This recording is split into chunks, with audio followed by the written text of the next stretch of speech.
мен бірінші өзімнің нөл екенімді мойындауым керекпін деген. Шәкірт бола алған кісі жақсы ұстаз бола алады дейді ғой негізінен. Бірінші педагог пәннің жанында тұрады дейді. Баланың жанында емес, пәннің жанында, сөйтіп пәннің жанына шақырады дейді да. Екіншісі пәннің жанында тұрмайды, ол баланың жанында жүреді дейді. Баламен бірге пәнге барады дейді. Біріншісі университетте оқытушы болу керек, екіншісі мектепте дейді да. Әдебиет теориясын түсіндіру керекпін оларға. Әдебиет теориясын білетін болсаңыздар, ол ең күрделі тақырып негізі әдебиет саласындағы. Сосын мен амал жоқ, олардың қазір деп алдым, 20 адамның 18-і Наруто көреміз деді. Сосын менде задача пайда болды, 20 күнде Наруто көріп тастау деген. 20 күнде Наруто көріп тастадым, тиісесіз. Әдебиет не үшін керек? Не үшін біз оған уақыт бөлуіміз керек? Не үшін біз оны оқуымыз керек? Ахметтің жауабы, Байтұрсынұлы, әдебиет ұлтқа қызмет ету керек дейтін болса, Мағжан сезім үшін дейді. Енді ең қызығын қараңыз, қазіргі уақыттағы әдебиет екіге бөлінген. Біреуі андай сезімге кетіп қалғандар, екіншісі рационалды түсіндіретіндер. Менің ойым андай, бүкіл өзгерістерді әкелетін кісілер олар бунт адамдары, қарсылық тудырған адамдар. Бірақ менде үнемі мынандай сұрақ болатын да, неге 86-та жастар көтерілді деген. Кейбіреулер айтады, сырттан қолдан жасалған, ұйымдастырылған деген сияқты. Мен оған сенбеймін. Мен маған сенемін. Шынымен де жастар көтерілді. Шынымен де жастар басшының өзге ұлттан болуына қарсылық танытты. Бірақ оған дейін де өзге ұлттан басшылар болды ғой. Ассалаумағалейкум, құрметті біздің көрермен, педагог әріптестер. Мүмкін арада белгілі бір әдеттегіден ұзақта үзілістен кейін қайтадан алдарыңызға шығып отырмыз.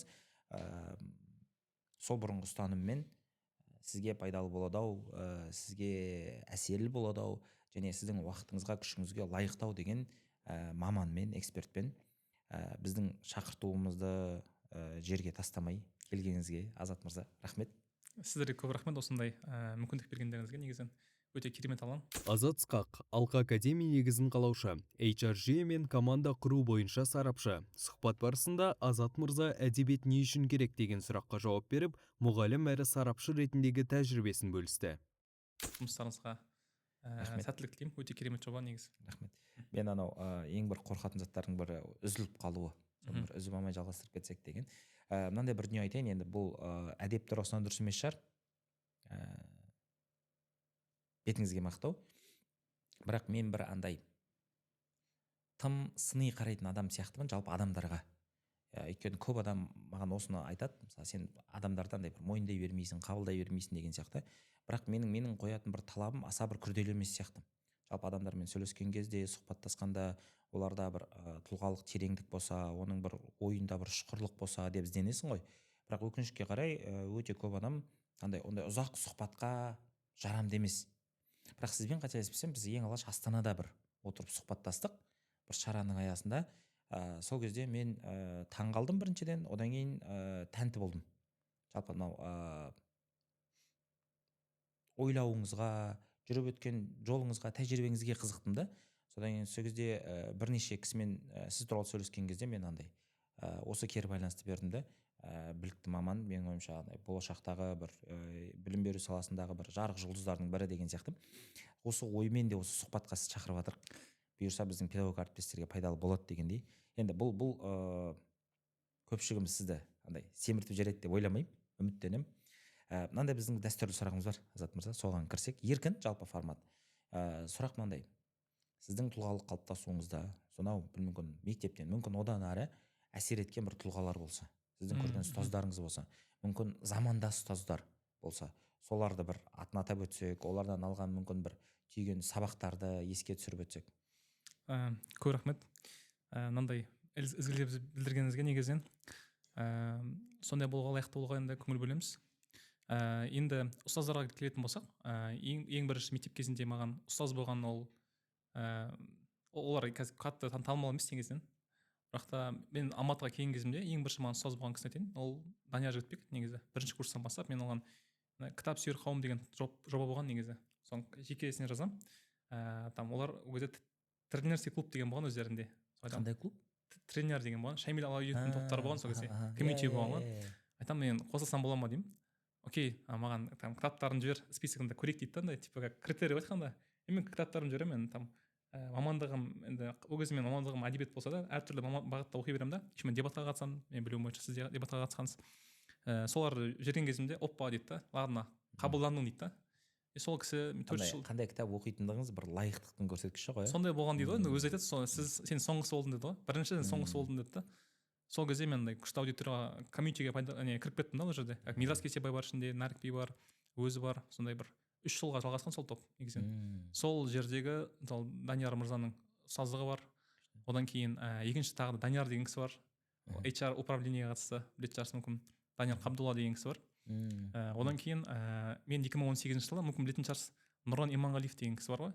Қазақстандағы менің ойымша топ 5 педагог зерттеуші деп ойлаймын өз басым енді сол кісінің супер тичерс деген тобы болған. Мен соған қосылу үшін ағылшын пәні мұғалімі болғанмын, мен есімде мен екінші курстан бастап бір жылдай жүрдім. Ол кісі қосты, сол кісі маған өте қатты әсер етті. Тіпті мен астанаға кетуіме тікелей себепші болған кісі да. Оныңдай менде тіпті бағытымда профориентацияға ауыстыруға себепкер болған кісі деп айтсам болады. Мынау сол Гарднердің кітаптарын оқу туралы көптеген өзінің бір бағыт берген кісі негізінен. Мен өте мықты кісі деп айта аламын. Ол кісі жылына 100 кітап оқиды, 100-де ағылшынша, 100-де білім саласына қатысты деген секілді. Одан кейін келесі ол көп енді, бірақ білім саласында Ғабит мырза бар негізінен. Бек рахмет. Оның Marrow Fellowship деген несінде болдым. Ол кісінің бір стратегиялық ойлануды сәл үйренгені бар. Әсіресе стратегический маркетинг. Ол кісі маркетингте номер один ғой негізінен, менің ойымша. Ол қызық историялар бар негізі. Жалпы ұстаз болу керек деп ойлаймын негізі. Ұстаз болу, бірақ адамның ұстазы болу керек деп ойлаймын. Бірақ ұстазың болған кезде ғана сен өзің жақсы ұстаз бола алатын сияқтысың. То есть осында бір не бар ғой. Менде бір даже не бар андай алгоритм бар. Егер де сен шешім қабылдайтын болсаң, яғни кез келген бағыт бойынша шешім қабылдайтын болсаң, например, мысалға мен шешім қабылдадым жүгіру туралы. Мен бірінші өзімнің 0 екенімді мойындауым керекпін деген. То есть все, мен направлениеде мен ешкімді мен андай не істемеймін.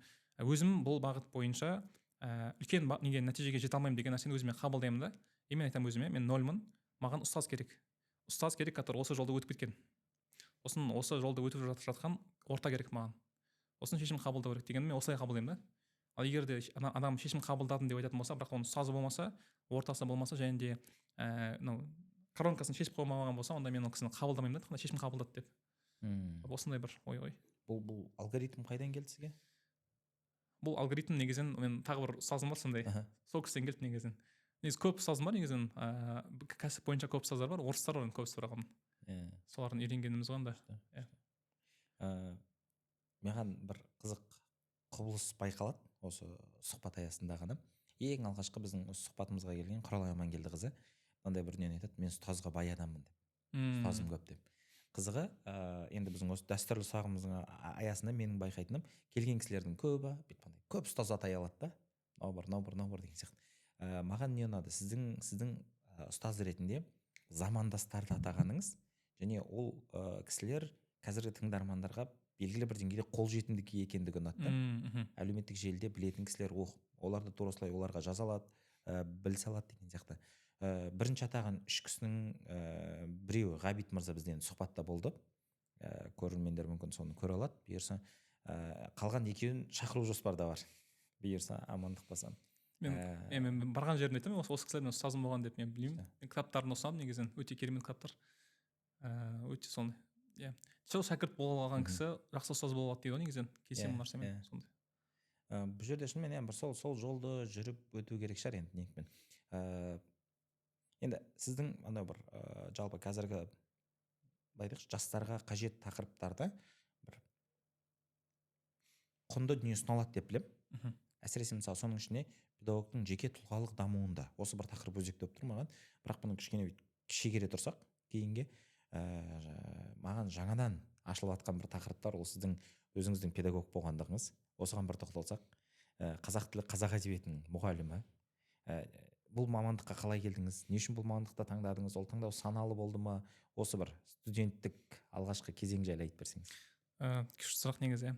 Мен негізі ол тақырыпты жақсы көремін негізі, әдебиетші деген тақырыпта. Бірақ қазір ол есті жауып қойғанмын, өкінішке орай 4 жыл болды. Мен 11 сыныпқа дейін дәрігер боламын деп ойлағанмын. Өйткені оған білесіздер, тұсаукесер келген кезде мен дәрі ұстағанмын ғой. Содан бастап сен дәрігер боласың деп 11 класстың 4-ші тоқсанға дейін жүргенмін мен. 4-ші тоқсанға дейін. 4-ші тоқсанда бір мен қазақ тілі әдебиетін сабақ беретін бір мұғалімдерім болды. Мен 2 мұғалім болды. Мен неге қатысам, андай бір қосымша сабаққа қатысам. Сол кісілерге негізі бір жігіт қашып қойғаным бар да, бірінші нәрсе. Плюс еще не бар андай. Сол кезде мен «Общество мертвых поэтов» деген фильмді көрдім. Сол маған қатты әсер етті. «Общество мертвых поэтов» деген фильмді көрген кезімде, мүмкін көрген шығарсыздар, мен сол жерде мамандықтың маңыздылығы туралы менікі мен ұқсайтын бір кісі болды ол жерде кейіпкер, оның өмірбаяны қайғылы аяқталады. Мен тұрдым да сол кезден бастап мен мамандығымды ауыстыруым керекпін деп мен әдебиетке ауысып кетемін. Негізі мен кішкентай кезімнен мен өлең жазумен шұғылданғанмын негізі. Үйдегілер сол нәрсеге көбірек көңіл бөлгеннен кейін дамып кетті деп ойлаймын. Одан кейін мен 11 сыныпта айттым мен мықты әдебиет пәні мұғалімі боламын. Және де маған ол кезде миссиям ондай. Қазақстандағы әдебиет сабақ беретін мұғалімдер ұнамайды маған. Қазақ тілдерін мұғалімдер ұнамайды маған. Мен өзгертуім керекпін деп сөйтіп максимализммен Алматыға түсемін ғой. Еще мен мұғалім айтады маған, Азат, сен осыған түсуің керексің деп. Абай атындағы Қазақ ұлттық педагогикалық университетіне түсесің дейді. Мен түсемін соған. Сөйтіп сол уақытта уақытым өтеді негізі. Мына жерде нең жаңағы киноға оралсақ, ол кейіпкер де қателеспесем медицинаны таңдайды емес пе? Иә. Ұқсастығы. Ол фильм қай жағынан енді ол кейіпкердің сол жердегі рөлінен басқа жалпы қандай бір қырынан әсер етті сізге, не үшін ойыңыз өзгеріп кетті? Негізі ол жерде андай мәселе бар деп ойлаймын.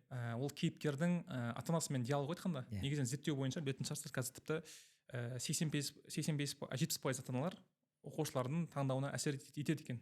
Ал оның 85% трендтегі мамандықтарды білмейді. Ол ресми Қазақстандағы статистика.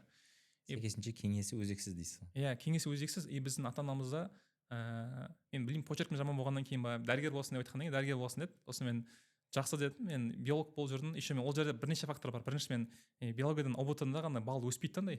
20 балдан артық шықпайды мына жерде. Еще менде бір ай уақыт болды. Мен өзімді мультипотенциалмын деп есептеймін. Мультипотенциал, яғни бірнеше направление бойынша мамандықты ауыстыра аламын деп ойлаймын. Ол жерде мен сол 90 кезінде көрдім, дүниежүзі тарихтан көрдім, 9 балл алдым, 10 балл алдым, географиядан 17 балл алдым, ағылшыннан 23 балл алдым. Мен ағылшын өте жақсы ол кезде менің мұғалімдерім. Физика точно менікі емес, химия точно менікі емес. Сосын әдебиет тапсырған кезде 9 балл алдым. Бірақ мен қараймын, таңдадым ол кезде мен ең жүрегіме жақын әдебиет болды да. Сол фактор болды деп ойлаймын. Яғни маған как будто сол балды көтеріп алу оңай болды. Шынымен де 2 айдың ішінде мен балымды 22 көтеріп алдым да. То есть сондай шынымен де қарап отырсам мындай мен түсінген нәрсем сол кезде то есть жүректің қалауы бар шынымен де, менің өзімнің хоббиім бар. Сосын жүректің қалауымен ауыратын болсаң, сен ол прогресс по-любому тезірек болады. Чем сырттан істеуің керек дегенге қарағанда. Сол биология менде сондай бір ступор болды деп ойлаймын. 20 балдан асамаған себебім де сол болды деп ойлаймын. Әдебиет пен медицина екеуі андай екі шеттегі бір мамандықтар ғой. Екі түрлі бір қалай айтсақ сипатты қажет ететін. Анау сол жаңа фильмде кейіпкер сахнада пьесада ма ойнайды ғой. Сол бір дүние әсер етеді, сізде өлең әсер етті, менде оның өлгені әсер етті. Ол фильмде ол кісі өзіне қол жұмсайды да ол жерде. Ол маған қатты әсер етті. Мен өте сезімтал болғанмын кезімде негізі. Кәсіп бастағанға дейін сезімтал болатын адамдар. Иә, сондай, сол өте сезімтал болғанмын. Сол әсер етті негізі маған. Әрине сосын жастық максимализммен әдебиет пән мұғалімге ғашық болып қалғанмын сол кезде. Ол кісі де бір танымал адамның несі әйелі. Мен араластырамын, ұстаз ретінде араластырамын, күйеуімен араластырамын. Менің ойымша андай бір ұстаздың портретіне ғашық болу не сияқты? Күшті сияқты. Солай болу сияқты негізі. Мүмкін, солай болса да. Мынандай бір сұрақ. Әдебиетке түстіңіз, енді университет аясында сол әдебиет деген ғылым саласына қалай тереңдедіңіз? Жалпы мен әдебиеттен өзімді алыс деп санаймын. Мектепте әдеби шығармаларды оқыдық, бірақ баға үшін ғана оқыдық. Жалпы әдебиет мұғалім ретінде мына сұраққа жауап беріп көрейікші. Әдебиет не үшін керек? Не үшін біз оған уақыт бөлуіміз керек? Не үшін біз оған оқуымыз керек? Жақсы сұрақ.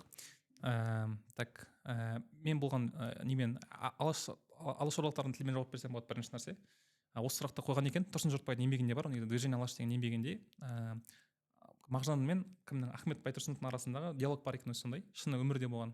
Әдебиет не үшін керек деген. Сол жерде Мағжан Жұмабай әдебиет деген ол сезім үшін керек дейді. Әдебиет ол тек сезім үшін дейді. Мағжанның айтатын жауабы. Сол кезде Ахмет Байтұрсынның айтатын жауабы әдебиет ол ұлтқа қызмет ету керек дейді ол жерде. Ахметтің жауабы Байтұрсынұлы әдебиет ұлтқа қызмет ету керек дейтін болса, Мағжан сезім үшін дейді. Енді ең қызығын қараңыз, қазіргі уақыттағы әдебиет екіге бөлінген. Біреуі ондай сезімге кетіп қалғандар, екіншісі рационалды түсіндіретіндер. Тіпті сіз екеуінің шығармасын оқитын болсаңыз, Сүйжан сәулем тағы да деген секілді андай Мағжанның өлеңдерінде романтизм андай сезімталдық өте жоғарыда андай. То есть ал кімде Ахмет Байтұрсынұлының бір 160-ға жуық өлеңі бар да, оның бірде-бір махаббат туралы өлеңі жоқ. Бірде-бір махаббат туралы өлеңі жоқ. Таза барлығын ақылдан, суық ақылмен жазылған өлеңдер оның барлығы. Мен соған таң қалдым негізі. Менде сонда, менде қызықты қараңыз да. Мен негізін әдебиет әдебиетке қызыққанымен мультипотенциал дейді, өте көп нәрсеге қызыға беремін да, андай оған дебатта әсер еткен шығар.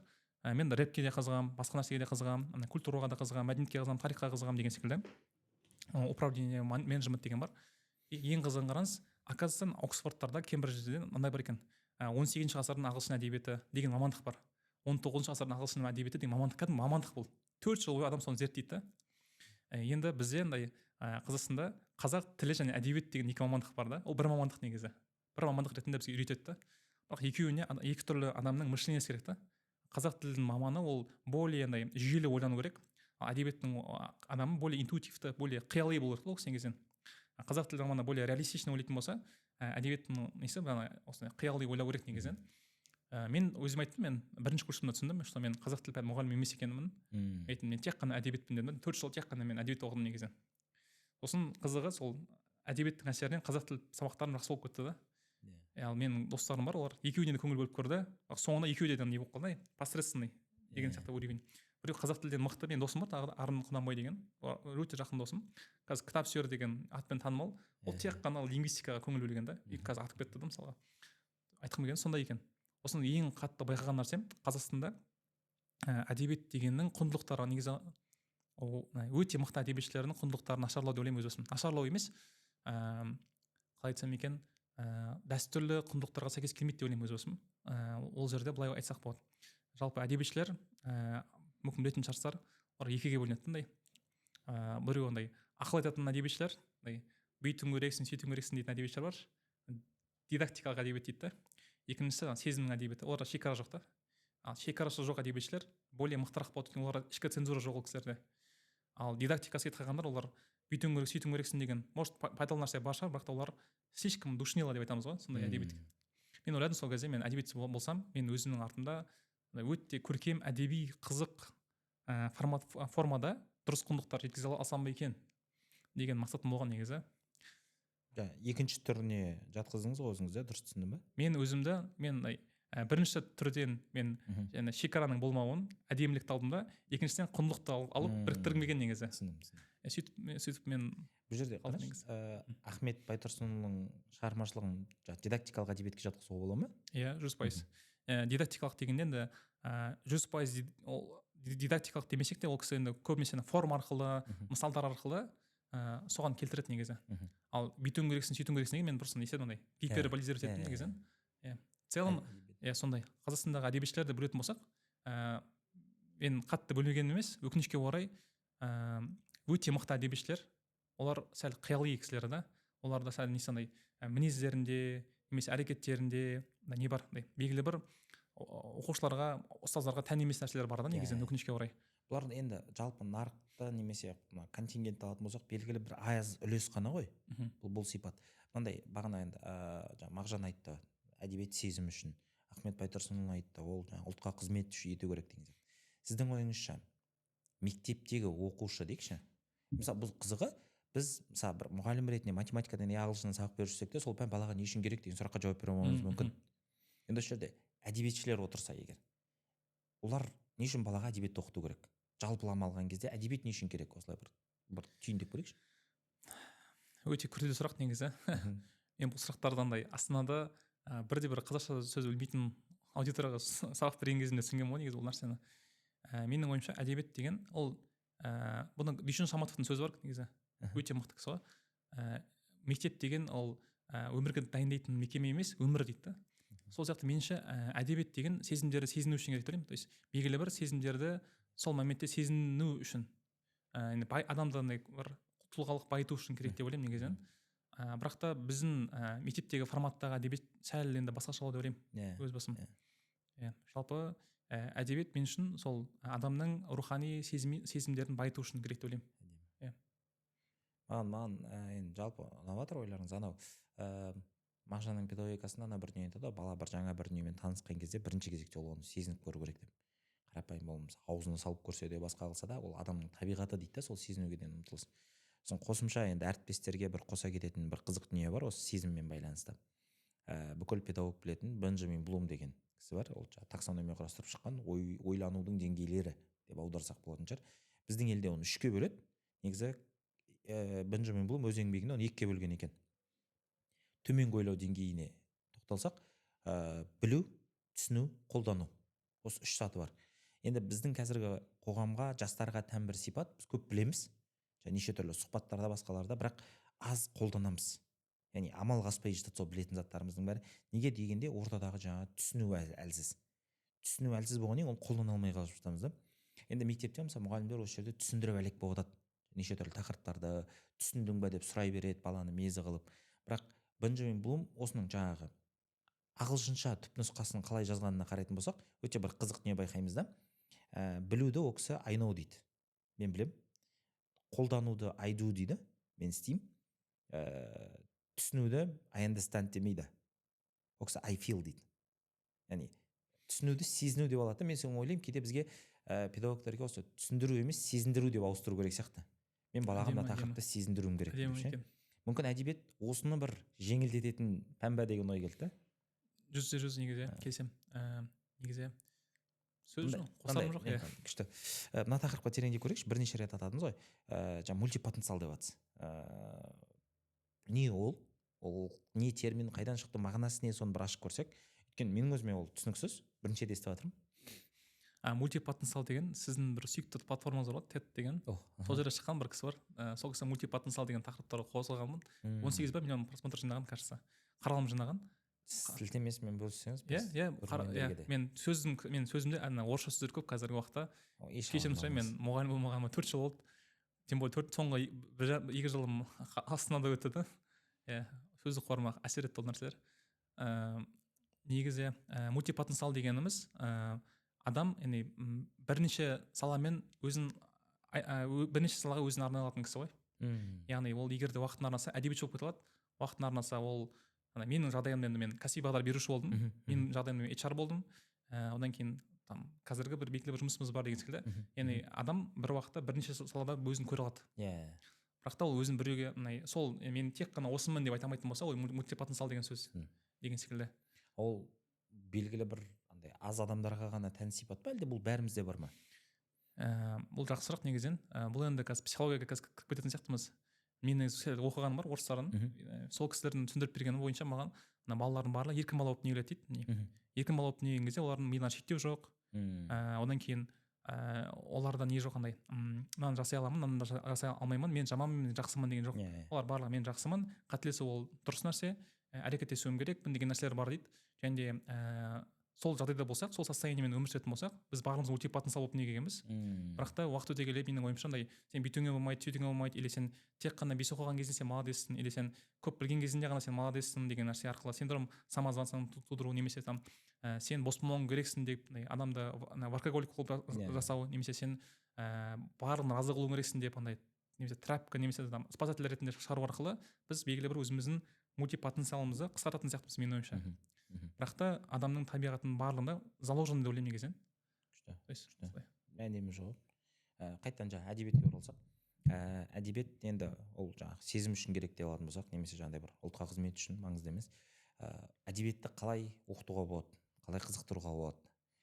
Бағана сіз айтып кеткен өзіңіздің зерттеу жұмыстарыңыз, дипломдық жұмысыңыз, кейін диссертацияңыз. Бірінші диплом жұмысыңыздан бастасақ, оның тақырыбымен таныстырып, ол не туралы болды, сол туралы бөлісіп кетсеңіз. Менің дипломдық жұмысым ол Жүсіпбек Аймауытовтың Ақбілек деген роман туралы болған. Ақбілек деген айтпақшы мен әдебиетке ауысқан кезімдегі ең бірінші оқыған кітабым болған, 11 сыныпта. Сосын таңдаған негізін.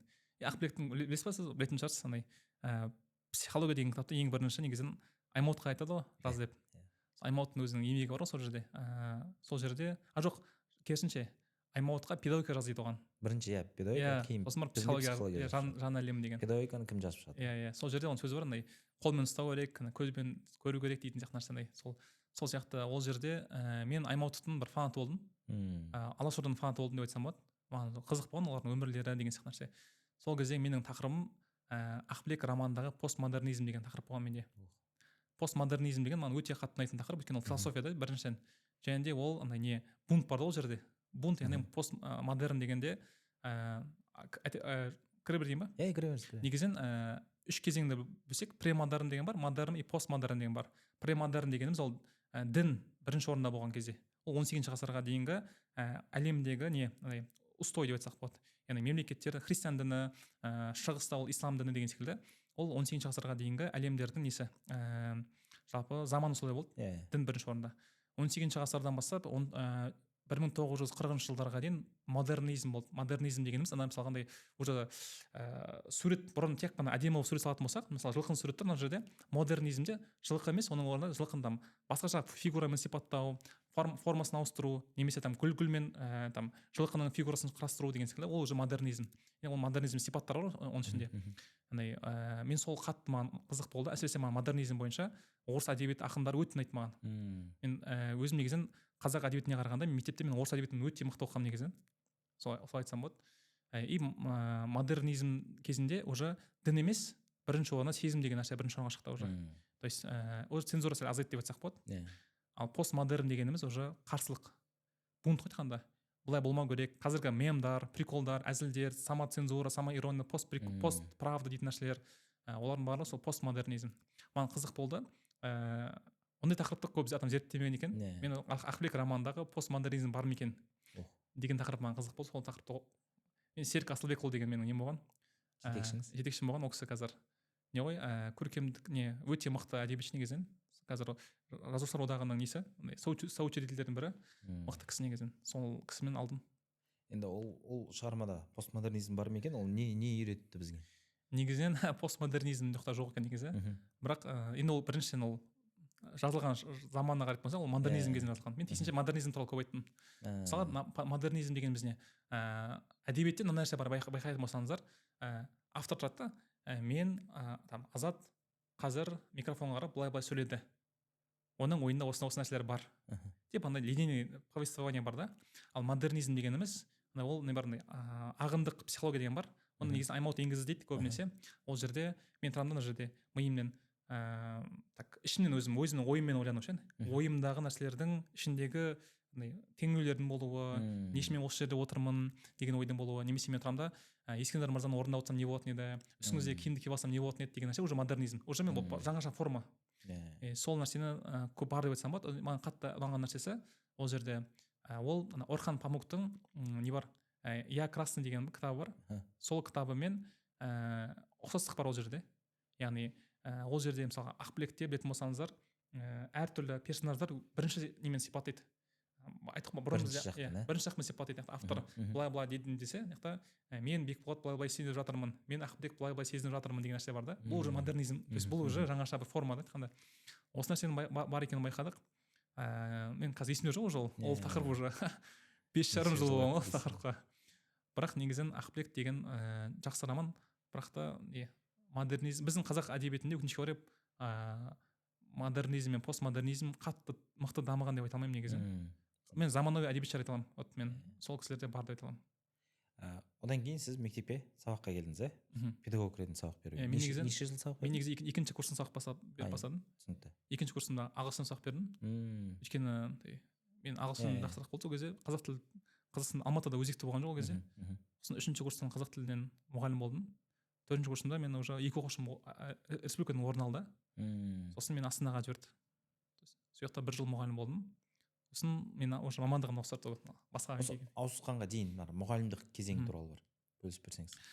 Мұғалім кезеңі негізі мен мұғалім кезінде миссиям болды. Мен миссиям айттым ғой сіздерге, мен не үшін әдебиетші болдым. Мен айттым, мен миссиям құндылығы дұрыс, өте көркем түрде шығармамен шұғылданатын әдебиетші керек. Мен соны тәрбиелеп кетуім керекпін деген миссиям болды да. Мен білдім что мен 1 жылдан кейін ауыстыратынымды. Өйткені мен айттым, Азат сен 1 жылдан кейін кәсіби бағдар беруші болсын деп айтып қойған маған уже.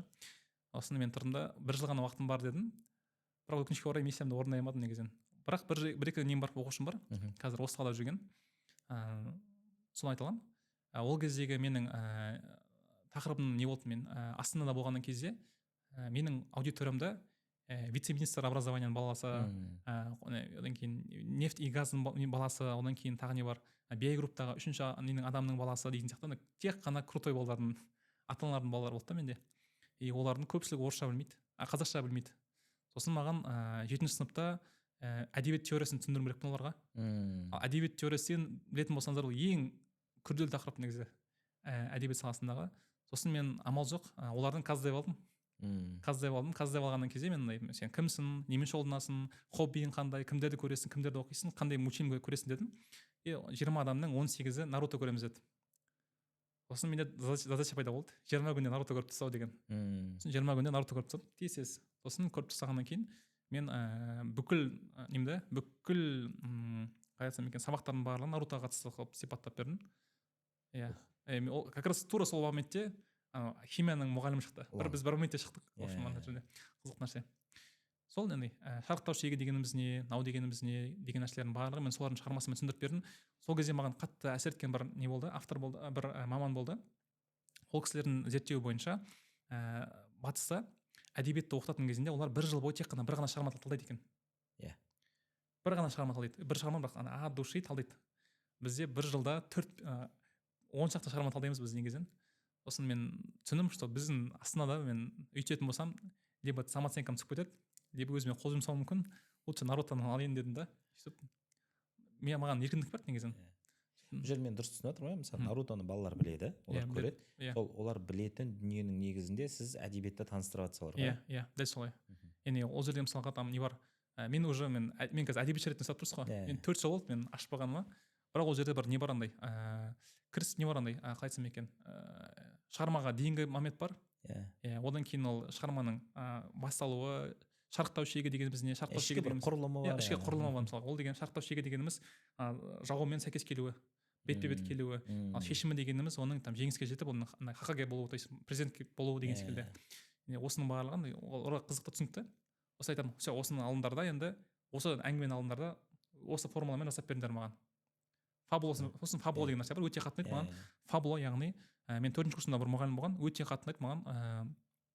Ол кісі әлі сабақ беретін сияқты кажется, мен атын қалдым бірақ. Әдебиет теориясын сабақ берген мұғалім. Сол кісінің бір несі бар, фабула деген маған қатты үйретті. Фабула дегеніміз шығарманың 3 сөйлеммен сипаттап кетуің.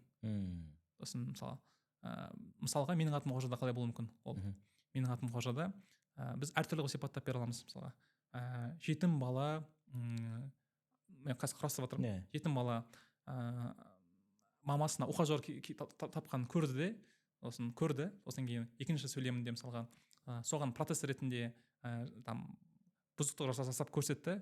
Үшіншісінде бұзықтық жасау жолында белгілі бір жетістікке жетіп, өзінің дегенін қылдырды деген сияқты нәрсе. Мысалы 3 сөйлем алған кезде менің атам Қожаның фабуласы. Оны басқаша сипаттап берсек те болады. Мысалға комсомол коммунист Қожа ол тәртіпті бұзып, бірінші коммунист Қожа тәртіпті бұзды. Тәртіпті бұзғаннан кейін ол там СССР-ге зиян тигізгеннен кейін ол өзінің кінәсін мойындап, мен өте достойны комсомол боламын деп өзіне уәде берді. Деп қарап отырсаңыз, бір шығарманы біз әртүрлі қылып түсіндіріп бере аламыз да. Маған қызық болды, олардың оқушылардың бір шығарманы қалай сипаттап беретіні қызық болды. Олар мысалы бір шығарманы әртүрлі көреді. Мен былай көремін, ол былай көреді, ол былай көреді. И әдебиетте бір ереже бар да. Сенікі дұрыс, менікі бұрыс деп айта алмаймыз да. Жақсы кейіпкер деген болмайды, жаман кейіпкер деген болмайды әдебиетте. Мысалға Жантас, мысалы менің атым Қожадағы, ол бізге үшін ол жаман кейіпкер сияқты көрінеді да. Немесе Қожа жаман кейіпкер болып көрінеді, немесе Сұлтан жаман кейіпкер болып көрінеді. Бір қарап отырсаңыз, олар үшеуі де жаман кейіпкер емес та. Мысалы оның бір ережесі бар, мысалға может психологияда білетін шығарсыз, жаман адам болмайды, махаббаты жетіспейді деген адам ғана болады дейді да. Енді Жантаста не бар? Жантас ол отличник, қызылға оқитын адам, және де ода бір ереже бар да. Мен үздік болуым керекпін және ережені барлығы сақтау керек. И ода не бар? Травма униженного деген бар. Барлығы әділетті болу керек. Әділетсіздік болмау керек деген нәрсе бар да мысалға. Ол мысалы көбісі бізде қазір феминизмде, ЛГБТ көбісінде әділеттілік болу керек деген қатты остро ощущениесі бар кісілер. И ол кісі сол нәрсеге көрініс табады ода. Тиісінше менің атым Қожа ол әділетсіздікке көп ережені бұза салғат оған бәрібір айтқанда. Немесе ол Жанар деген бізде не болса, принцесса болса, Қожа недостойный адам да, оның көзқарасында. Осын ол анамен сөйлесіп жүр. Ол үшін оның көзқарасында, оның пониманиесінде ол сәйкес келмейтін нәрсе емес. Өмірлік заңдылықтарында ол келмейді, ол нәрсе сәйкес келмейді. Тиісінше ол оған қарсылық білдіреді. Бұл дұрыс емес қой деген секілді. Өйткені мен басқаша өмір сүрдім, басқаша тәрбиелендім деген секілді. Енді бұл бірінші мәселе. Сол себепті ол жаман кейіпкер емес негізінен. Ол сөйтіп тәрбиеленді да. Екінші мәселе, мысалы Сұлтан мысалы ода оныкі қызық, ода не бар андай, травма покинута дейді психологияда, ода сосын аттрибут бар, өте арық, өте ұзын, қолы біртүрлі сондай. Енді ода папасы негізінен папасы қабылдамаған біріншіден, оны скорее всего. Сосын папасы қабылдамағаннан кетіп қалады. Тиісінше оның әрекеттерінің барлығы мені қабылдасаңдаршы деген нәрсе болғаннан кейін ол бүкіл әрекеттер жасайды айтқанда. қарап отырсаңыз қызық нәрсе. Ал үшіншісі қожаның өзіне қарайтын болсақ, ол настоящий бунтующий ребенок, қарсылық дейді қанда. Тіпті мен алдында бір мақала оқып қалдым, өте қызық ұнады маған. Не үшін Бердібек Соқпақбаев қожа деген атты қойған, сұлтан деген атты қойған, болмаған болашақ дегенде еркін деген адамның аттарын қойған. Қарасаңыз, бұның өзі қарсылық қой айтқанда. Сол замандағы ұстойға қарсылық. Қожа деген, мысалы менің мысалы руым қожа дейді қанда, ол қожа деген более біздің аталарымыз көбіне не болғандай, діннің қызметкерлері болған ғой, біздің аталарымыз. Қожа деген сондай кісі, скорее всего. Сұлтан деген ол неге төре, сондай кісілерге арналған хандық сипаттағы нәрсе. Еркін дегеніміз не? Ол да еркінге қатысты нәрсе. Көрдіңіз бе? Қарап отырсаңыз, даже осындай детальдің өзі Бердібек Соқпақбаевтың шығармасында ол қарсылықты білдіріп тұр ол жерде. Қожа деген кейіпкер ол бунтующий ребенок. Яғни ол өзінің істегісі келген нәрсесі бар, және оған сен істеуің керексің деп істеген кезінде адамның біздің пайда болатын реакциямыз. Мысалға, например, мен ыдыс жуғым келді, например, или сіз ыдыс жуғыңыз келді. Ыдыс жуғым келген кезінде мен ыдыс жуа салайыншы дейін де, осында тұрса, Азат, сен ыдыс жумағансың ба не? Әлі бүйтпедің ба не? Әлі сөйтпедің ба не? Мен ұрсам да, өздерің жуып алыңдар деп айтамын. Ол менің табиғи менің нем да, қарсылығым. Сол сияқты қожа ол еркін өскісі келетін адам, оған сырттан сен бүйтуің керексің дейді, бірақ ол қарсылық білдіреді. Ол табиғи нәрсе да. Тиісінше қожа да жаман кейіпкер емес ол жерде. Сол нәрсе, сол әдебиетте мен сол қызық болды балаларға, жақсы кейіпкер деген, жаман кейіпкер деген ғой, жақсы кейіпкер деген бар, жақсы көруге көбірек мұқтажырақ кейіпкер деген ғана бар деп. Ана бірінші общество мертвых поэтовтағы сіз айтқан кейіпкерде де бір сондай қарсылық болған сияқты да, ішіне әкесіне қатысты. Ана әрекетінің бәрі тура сол, енді қарсылықтың бір асқынған түрі ғой. Андай бір ой келіп жатыр да, мүмкін менің атым Қожаның көпке ұнауының бір себебі де мүмкін ол сол іштегі бәрімізде мүмкін жасырылып жатқан бір қарсылықты бейнелегеннен де бізге сондай бір тартымды болған шығар деп ойлап отырмын да. Әдемі айттыңыз, ол мен келісемін. Сол сияқты негізінен. Жаңа тағы бір зерттеу тақырыбыңызға қатысты. Әдебиетті оқытудағы жаңағы 91-мен бір байланыстырдыңыз ғой. Рэппен қызық болып көрінді да маған. Мен негізін өзім мындай, мен әдебиетке қарағанда мен негізі рэптен қызыққанмын негізін. Мен ағам өзім рэпер да, мен ағам. Рэп мектеп кезінде қызық? Мектеп кезінде. Мен өзім альбом бар негізі, 4-ші классында. Мен анамның інісі бар да, ол кісі зактармен бірге не істеген ғой, Туси деген жігіт адам да, ол кісі. И көп студияда мен кәдімгі бір жыл уақытым өтеді мектеп кезеңінде. Осы мен рэппен өскем негізін. Мен бірінші өлең емес рэп жазғам негізін. Получается.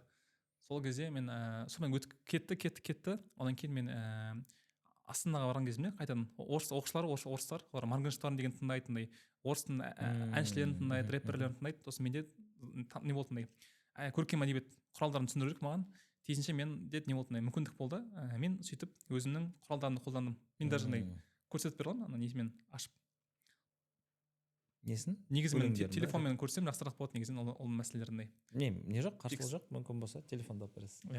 То есть анау не есіме түсіп жатыр ғой, Триумф, история Рона Кларка. Тарих пәнінің мұғалімі ғой негізі, қателеспесем ол кісі. Жаңағы директор, президенттердің реттілігін рэппен жаттатады балаларға. Анау рэпер жігітпен Макдональдста отырып таңғы ашып несін іздеп. Первым стал Джордж Вашингтон из Маунт-Вернон. В войне за независимость он вел войска вперед, чтобы свободным сделать американский народ. Джон Адамс шел следом, Томас Джефферсон за ним. И их призыв к свободе прозвучал на весь мир. Права человека мы свято чтим. С тех пор и доселе друг за друга стоим. Это песня в честь президента США. Президентский рэп. Ой-ё, ой-ё, о-да, о-да. Айтпақшы, менің мұғалім бар, мен де қазақ хандығын несін жаттап алдым негізі. Қазақ хандығының хандар реттеген ба? Жылдармен бірге ше. Мен мұғалім болған, тура сөйтіп жаттатқан бізге. Ритммен жатқан бізге. Ол не ме? Бар ма екен?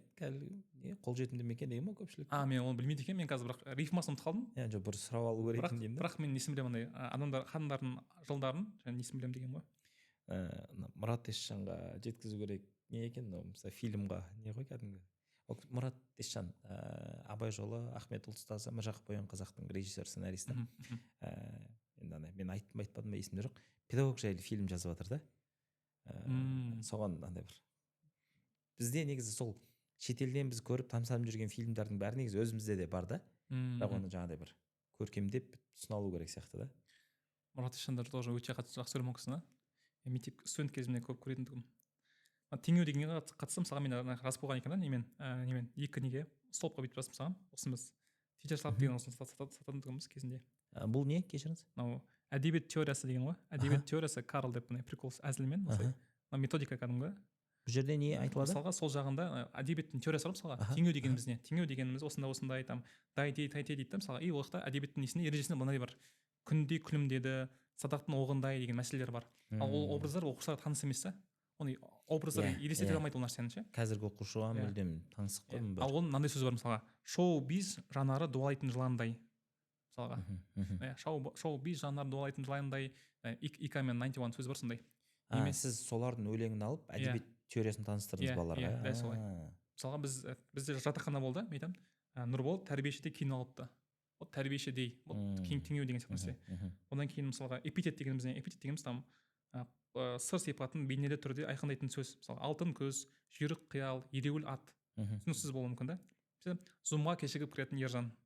Түсінікті, зумға кешігіп кіретін ол бізде эпитет. Немесе қара түндер артта, шекара жоғалды. Мысалы қара күндер дегеніміз ол эпитет мысалға. Яғни құбылыстың сипаты деген секілді. Ирония мысалға. Түсініксіз жақта Торайғыровтың бір несі бар, шыбын деген нәрсесін түсіндірген яқта оқымысты Нұрболды қара, немесе там бәрі 91, бәрі скриптонит деген прикол бар ғой. Сол бізден ирония мысалға да. Немесе не болуы мүмкін метафора мысалға. Там суреттелетін заттың құбылыстың айқындай түсуі үшін оларға ұқсас нәрсеге құбылысқа балап айту. Мысалға түн, аспан жасыл жайма, жұлдыз ақық, бұлақ қыз шолпы таққан деген түсіндіреді. Мен өзім қазір түсінбейтін негізі бұл нәрсені. Бірақ Зактың сөзі бар. Көре алмайтындары былай тұрсын, әңгіме менің Байтұрсынов, ал панчлайндарын Тайсын. Айтасың да, әңгіме менің Байтұрсынов деген ол бізде метафора деген сияқты. Тайсынның өзі көп өкінішке қарай Байтұрсыновтан Тайсын танысырақ болып қалуы мүмкін ғой қазір оқушыларға.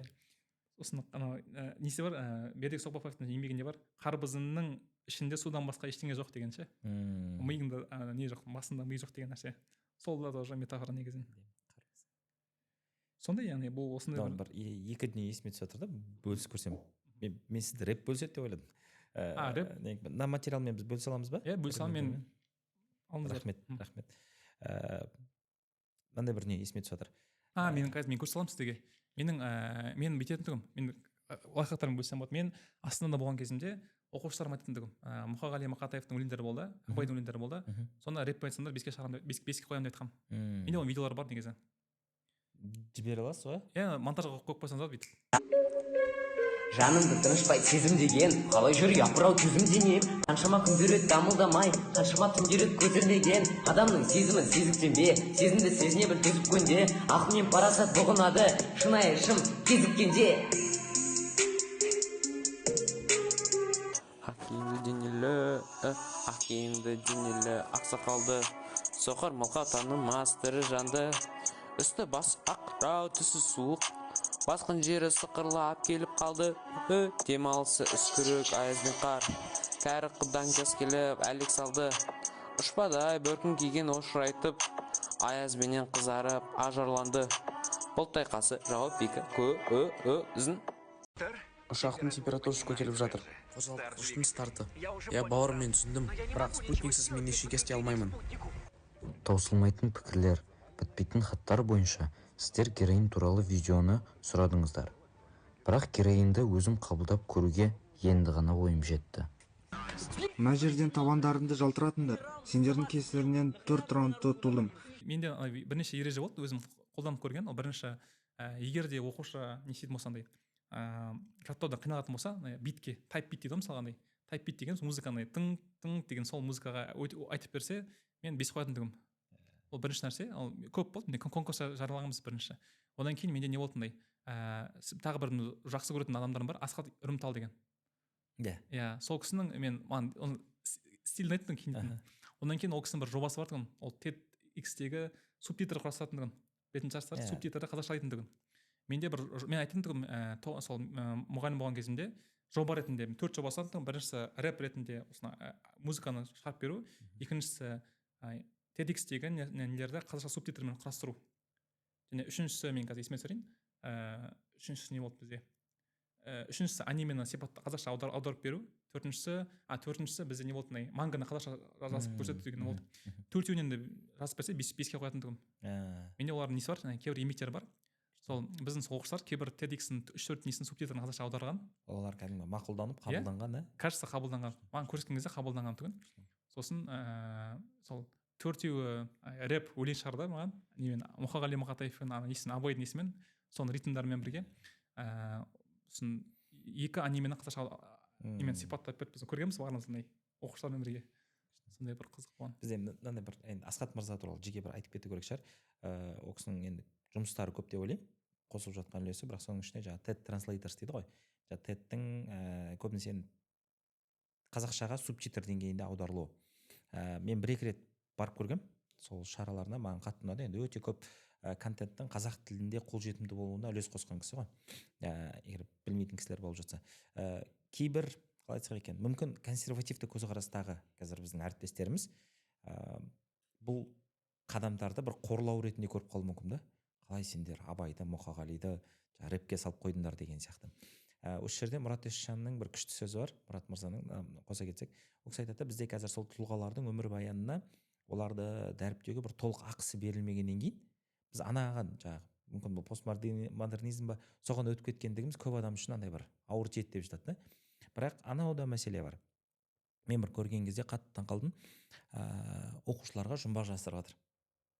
Жұмбақтың жауабы біраздан кейін барып айтылды, енді оқушылар әбден таппағаннан кейін қиналғаннан кейін жауабы самаурын. Оқушылар білмейтін, самаурынның не екенін білмейді, өмірінде көрмеген ғой ана оқушылар. Тура сол сияқты тағы бір кісі бір рет балаларға ертоқымды түсіндіріп жатыр, балалар ертоқымды көрмеген өмірінде. Оның не екенін былай білмейді да. Яғни ана жерде жұмбақтың жауабының өзі жұмбақ болып тұр ғой. Осы жерде біз қанша енді мысалға бір айтқым келіп тұрғаным, қобыз мысалы біз үшін дәстүрлі аспап болса да, бірақ қазіргі балалар үшін ол дәстүрлі емес.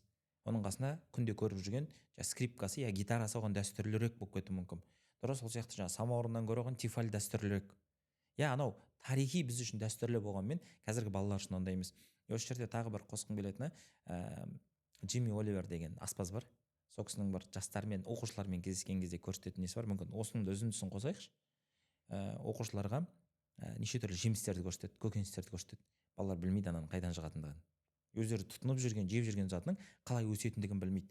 Сәбіз ағашта тұратын болса, балалар оны оғаш көрмейді, оны қалып ретінде қабылдайды. Мұғалім сөйтіп көрсетіп тұрса, ол солай деген сияқты. Кто знает, что это такое? Картошка? Значит, ты думаешь, что это картошка? Ты знаешь, что это такое? Ты знаешь, что это такое?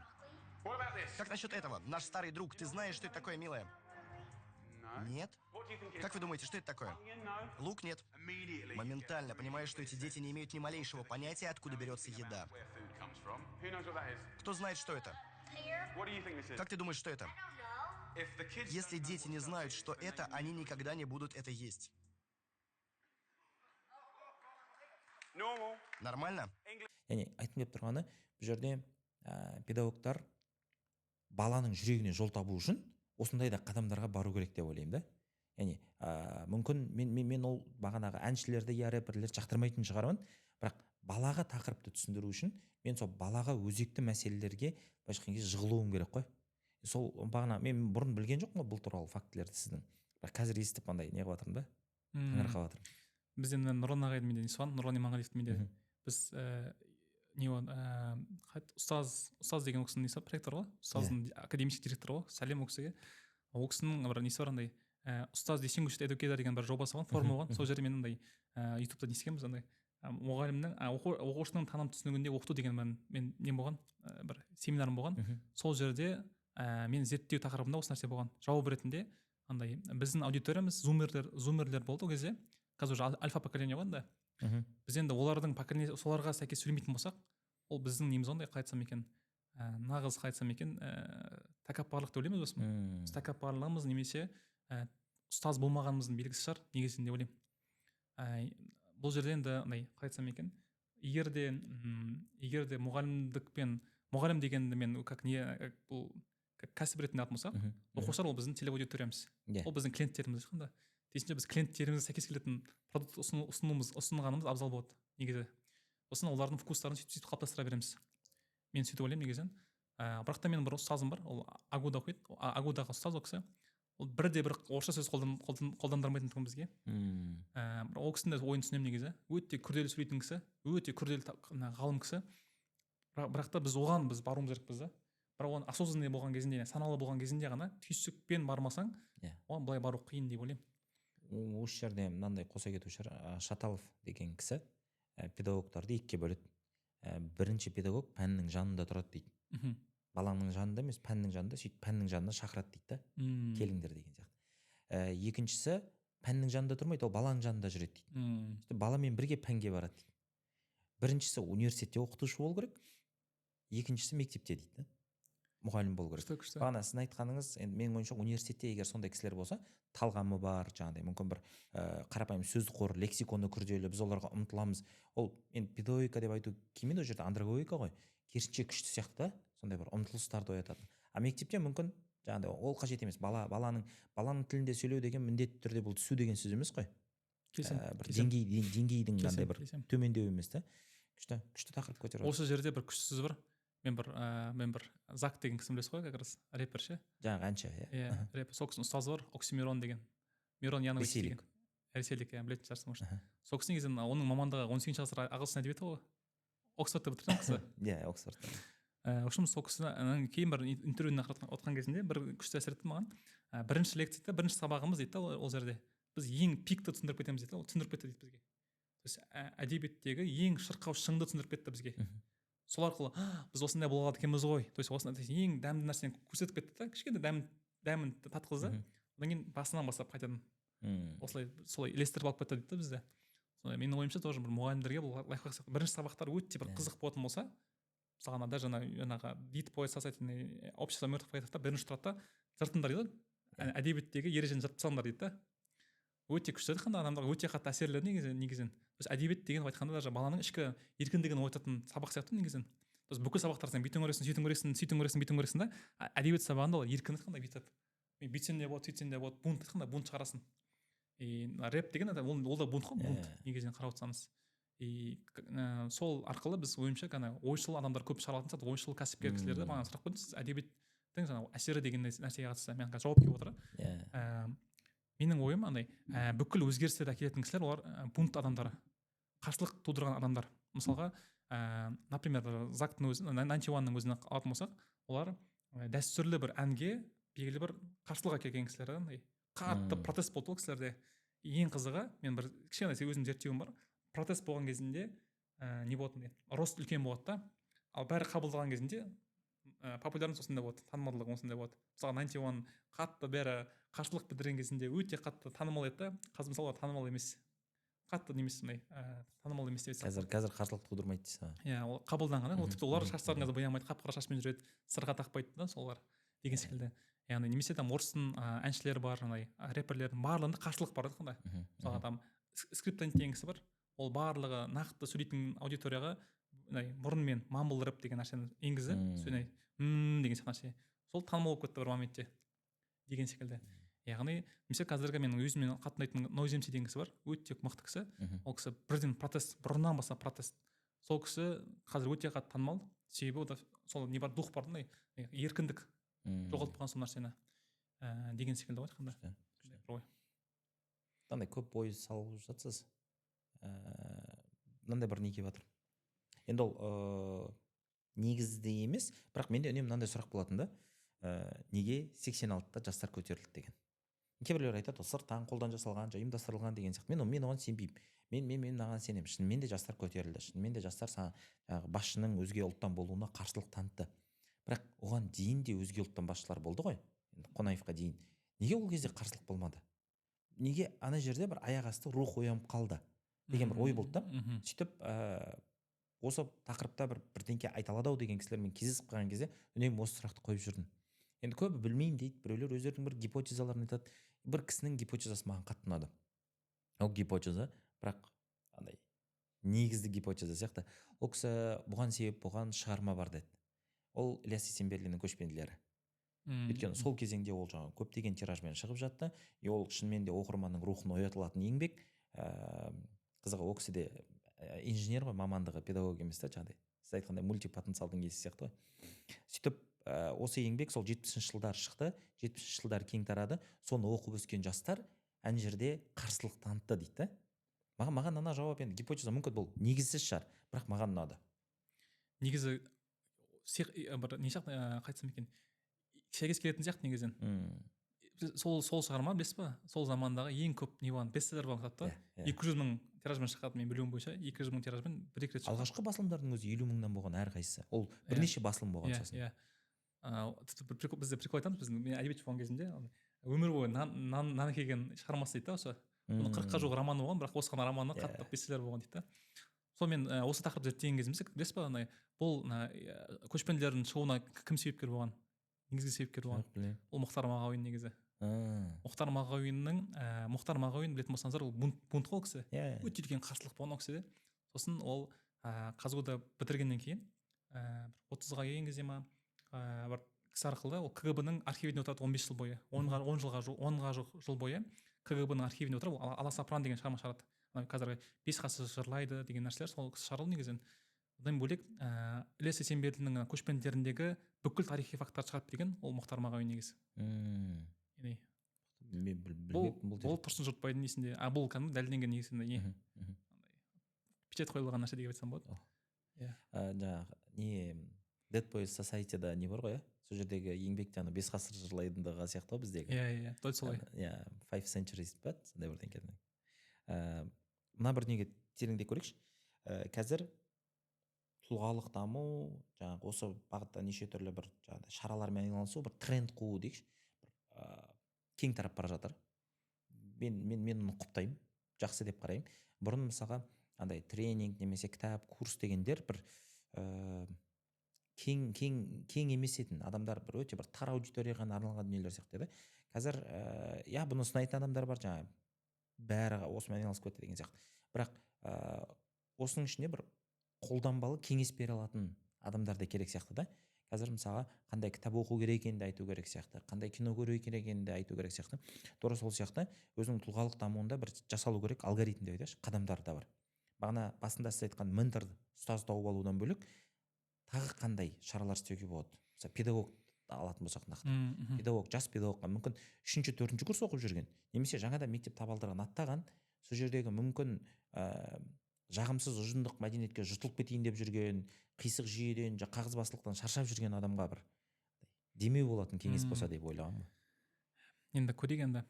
Айтпақшы, мен сөзімді аяқтағым келген бағанағы нәрсеге қатысты. Бунт, әдебиет бунтқа келгеннен кейін, сол бунттан кейін мықты ғалымдар, мықты кәсіпкерлер, мықты өмірдің Қазақстандағы мықты тұлғалар содан шығады деп ойлаймын. То есть әдебиеттің мықты болуының көрінісі, побочный эффект, ЦК болса, ценный конечный продукция әдебиеттің ол бунт жасай алатын, өзінің ойын, өзінің менін қорғай алған адамдар деп ойлаймын. Әдебиетші емес адамдар. Ол адамдар өздерінің саласында номер 1 болады. Ол ғалым саласында, кәсіп саласында, басқа салада деп ойлаймын. Ал мына сұраққа қатысты, егер 3-4 курстың студенті болатын болса, мен жұмыс істеңіз деп айтатын ең бірінші. Жұмыс істеп өте кеш, 3-ші курстан бастап жұмыс енді істейін деп жатсаңыз, сол кеш жатсыз деп айтсам болады. Себебі ең бірінші ұстаз әрине ол қателік. Мен сізге 2 жыл бойы қателесіңіз деп айтатын, 1-ші курстан бастап мұғалім болып көрсеңіз өте жақсы болады. Кем деген 2 сағатқа сабақ берсеңіз.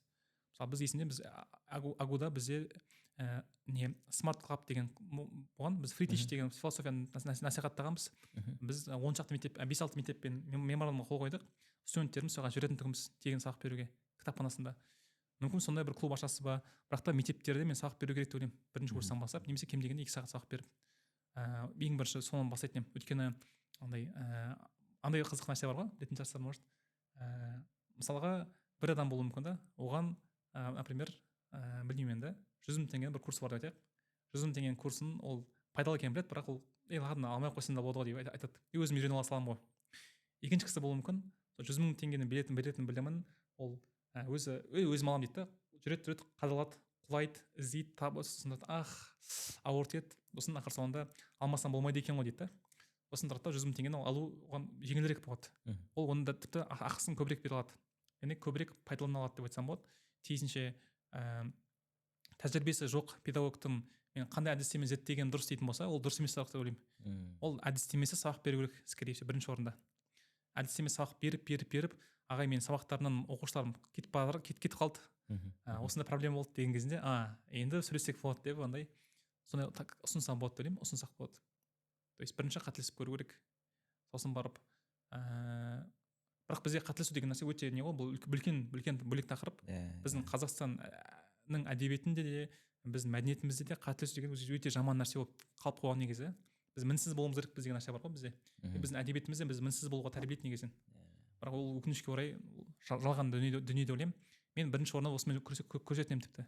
Менде мүмкіндік болса, мен қателесу деген нәрсені кайф деген керемет нәрсе деген нәрсеге мен айналдыру үшін бүкіл жұмысымды арнайтын негізі. Вот 1 жыл уақытымда керек болатын болса, өйткені мен сенемін, что хард скиллді 3 айда үйрене алуға болады. Хард скилл дегеніміз кез келген ғылымды 3 айда үйрене алуға болады менің ойымша. Ал софт скиллді үйрену үшін 1 жыл уақыт керек кем дегенде. Ол еще психологпен жұмыс, коучпен жұмыс, ментормен жұмыс, ізденіс деген секілді. Ал сол себепті мен қазір ұсынатын едім, софт скиллмен жұмыс жасау әлдеқайда маңыздырақ. То есть состояниемен, коммуникация, ашылу деген сияқты сезімдермен жұмыс жасау өте маңызды. Бір анықтама бере кетсеңіз, hard skill, soft skill. Hard skill деген енді ол твердый, қатты білім, ол нақты көрінеді. Мысалға ол математикада формула жаттау, математикада формулалар, біздегі терминдер, ғылымдар, олардың барлығы hard skill негізінен. Сосын soft skill деген бар. Soft skill дегеніміз ол хардтың үстінде болатын қабілет дейді негізінен. Және ол жерге коммуникация, нетворкинг, эмпатия, сіздердің жақсы көретін сөздеріңіз. Тағы осындай сөздер, ол негізінен ол soft skill негізі. Енді ең қызықты қараңыз дейді андай, hard skillмен, тек қана hard skillмен жүретін кісілер, мысалы 100% уақытын соған арнайтын кісілер, олар ақшаны, например, 100 теңге табуы мүмкін да. Ал 50% уақытында hard skill, 50% уақытында soft skill болатындар, олардан әлдеқайда көп ақша табады. Бұл тіпті сіздің болашақта көп ақша табуыңыз үшін де пайдалы да негізінен. Қазіргі жастарға қажет аргумент сияқты. Мынау қателік туралы айтқан кезде, қателік ол бір ұстаздардың ең қымбат ұстаз шығар мүмкін. Ұстаздардың бірі деп жатқан кезіңізде менде іште қарсылық болады. Қалай әлі біліктілігі піспеген, әлі педагог емес, бакалаврда оқып жүрген кісі мектепке барып сабақ береді. Ол жаңағы бүлдіреді ғой, ол андай медицинаны толық оқымаған кісінің ота жасауымен бірдей ғой деген андай қарсылықтар болып отыр да ішімде. Жаңағыдай сіз айтқандай мінсіздікке ұмтылу болып отыр да, мінсіз болу керек деген. Бірақ ол 4 жыл бітіріп барғаннан кейін де қатты бірдеңе өзгереді деген сөз емес. Екінші тұсынан ана бір зат ойыма келіп жатыр.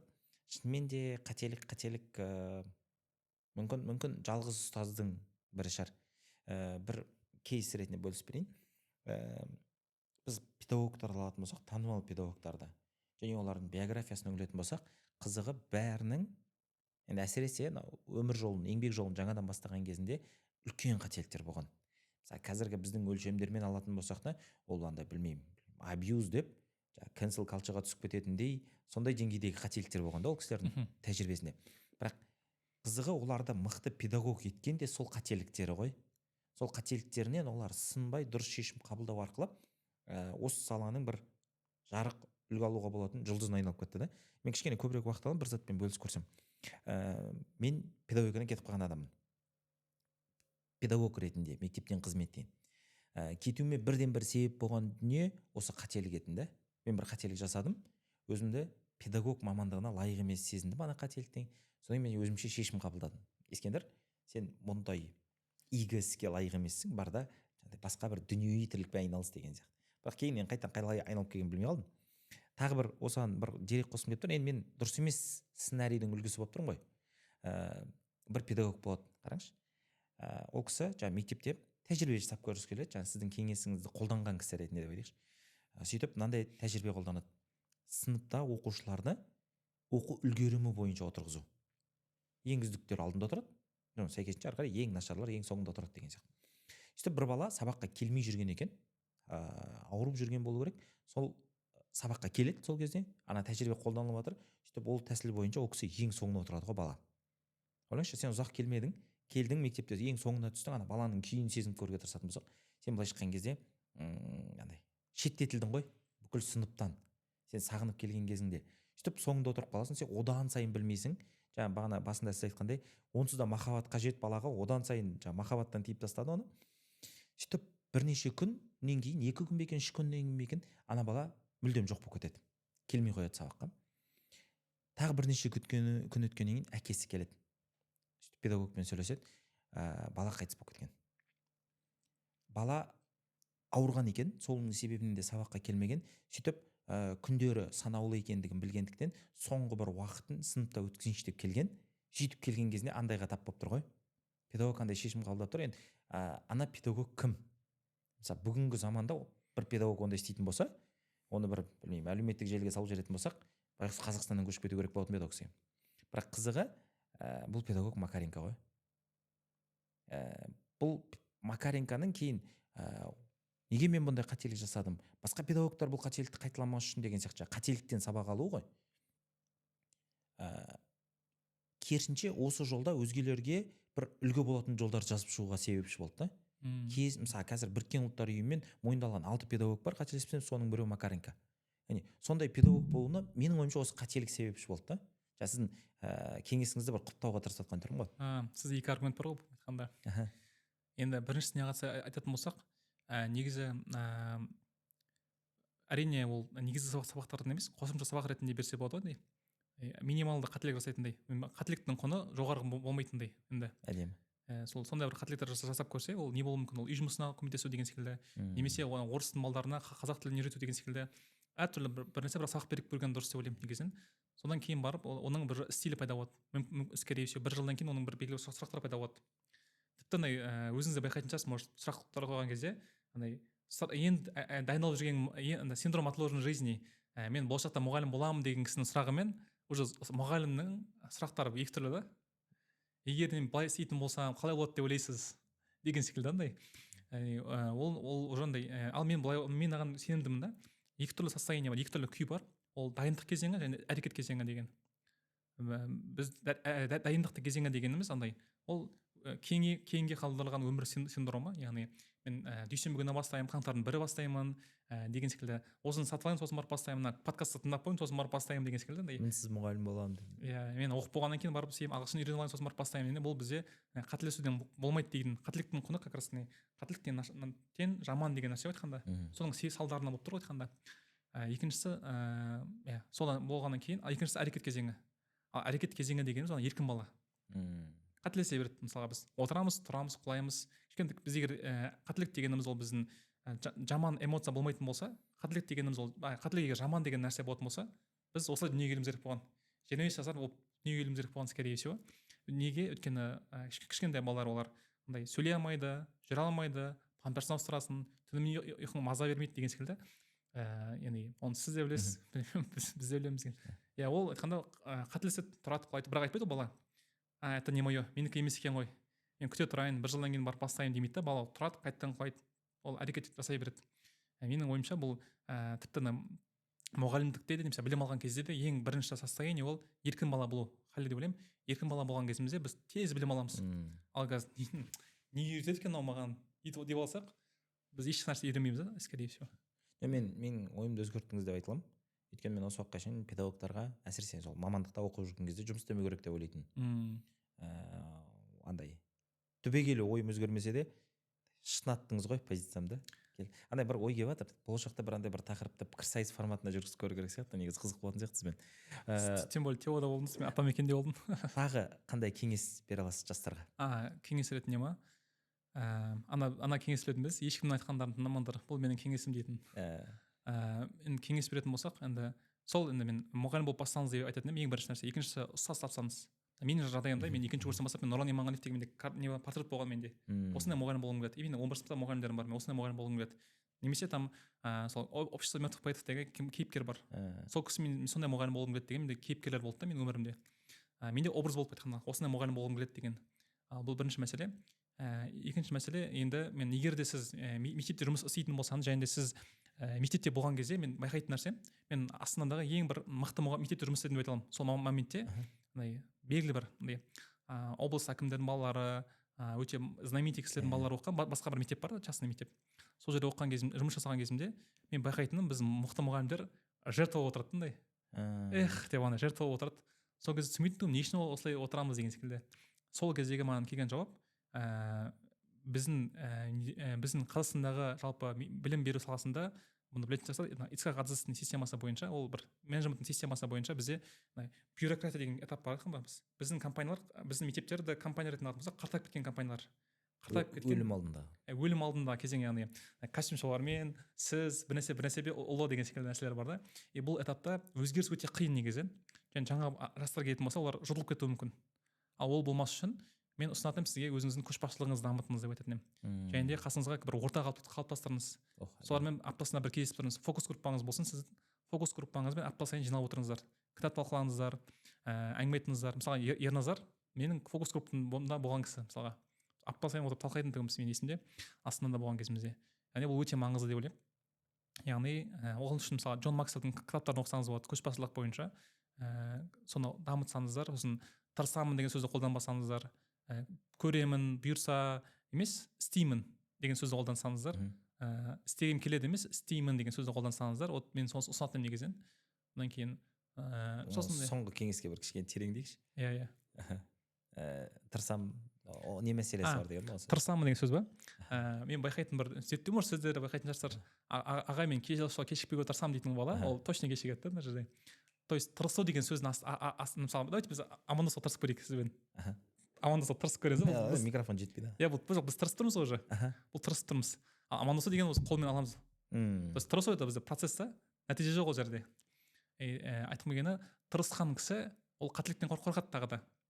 Осыны тырысатын кісіде тәуекел жоқ та. Байқап отырсаңыз. То есть бүйтуге тырысамын дейді, мен бірақ менде план Б бар айтқанда.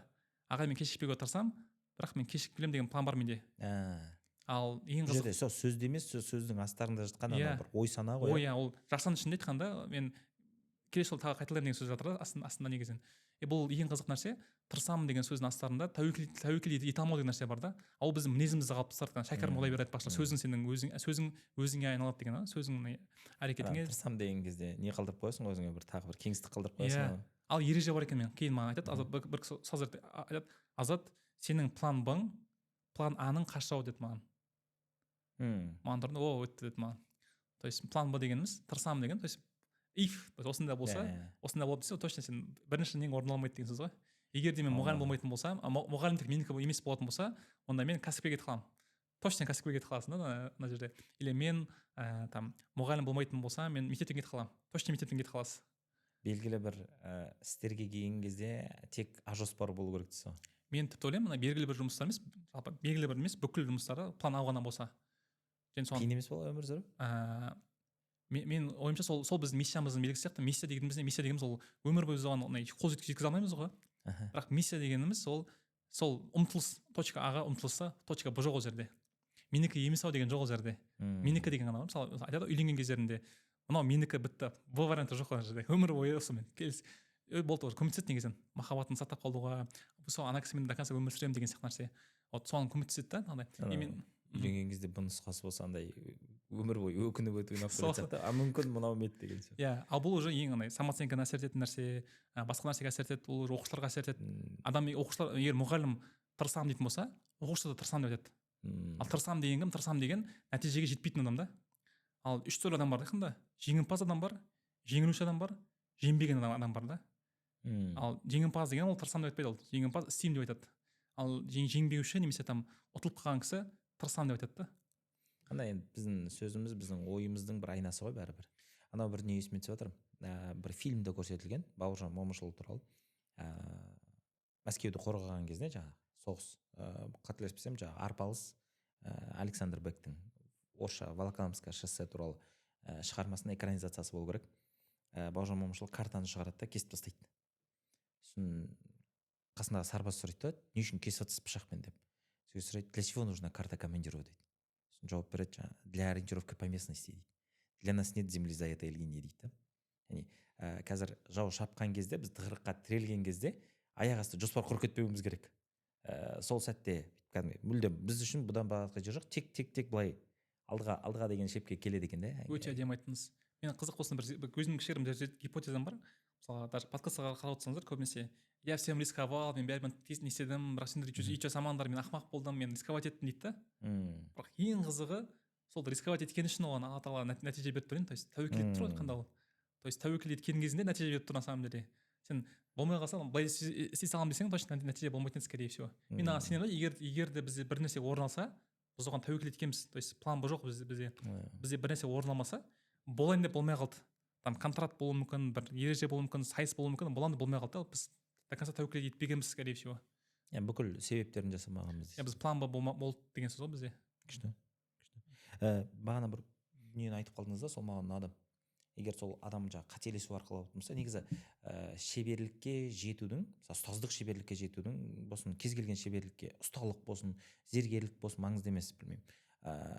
Маркетингтік болсын, шеберлікке жетудің бір айнымасы, аялдамасы, ол қателік қой. Сол кезде күшті бір зат айтқаныңыз, стиль қалыптасады дедіңіз, яғни сол қателіктердің жемісі деп айтайықшы, менде бір педагогикалық стиль қалыптасады.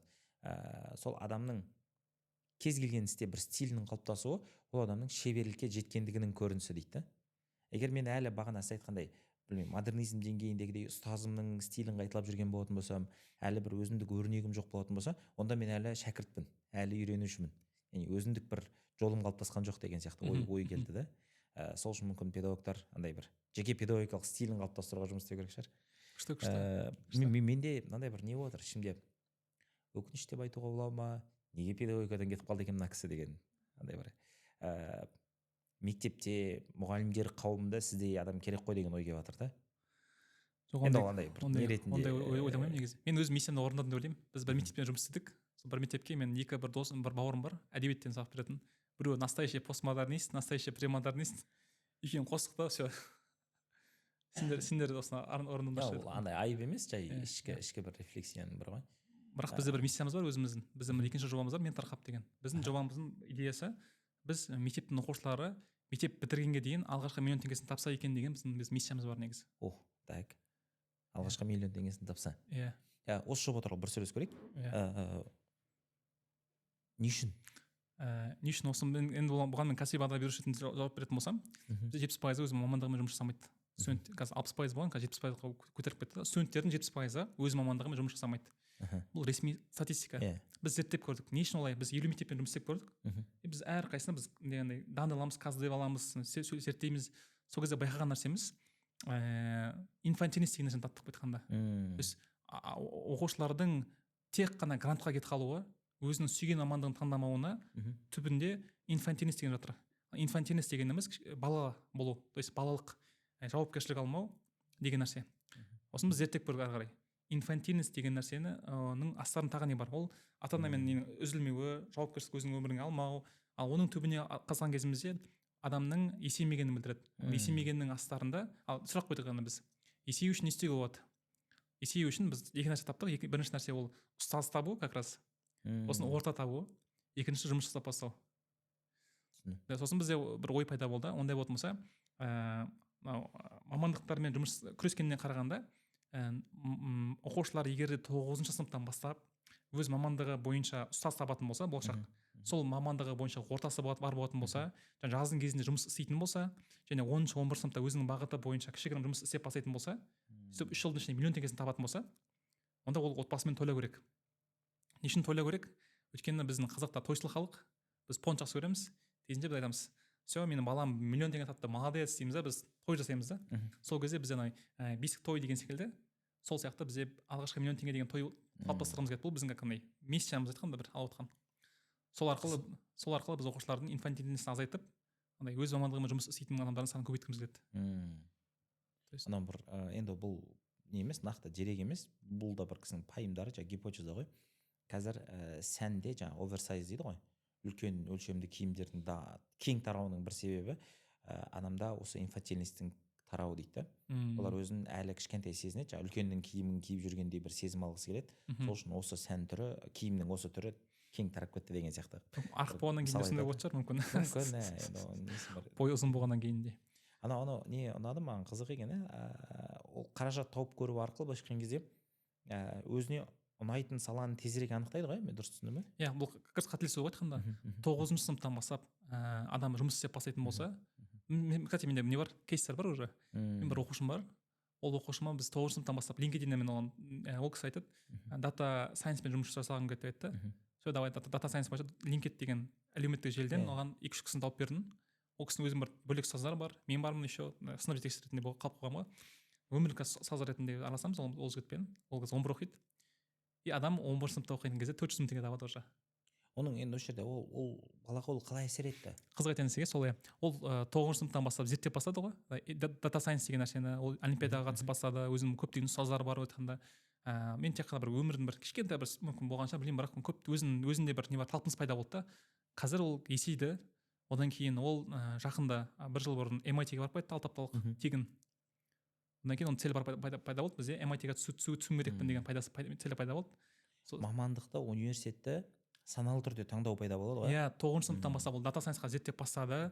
Ол соған бойынша сабақ беріп бастады. Оның SAT бойынша 1540 алған, мен білуім бойынша.